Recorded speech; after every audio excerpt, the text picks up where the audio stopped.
გიორგის საპროტესტო აქცია გაიმართა საზოგადოებრივმა აუწყებელთა მომიტინგეებმა კვლავ ღამის ეთერების აღდგენა და დღის ეთერების დათმობა მოითხოვეს.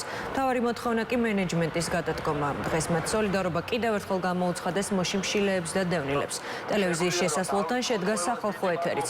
დისკუსიის თემა დღეს დაფუძნებული საქართველოს საზოგადოებრივი ასამბლეის იდეა და მისი მიზნები იყო. მოგვიანებით პირველ არხთან შეკრებილებმა მსვლელობით რუსთაველის გამზირზე გადაინაცვლეს.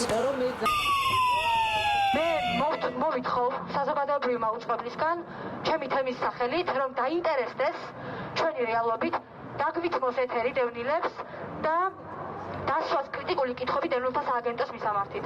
დაუშვას კითხვები გამჭვირვალობასთან დაკავშირებით დევნილთა სააგენტოს და მოგვცეს ცხადი პასუხები, რას აპირებს დევნილთა სააგენტო ჩვენს თემთან მიმართებით.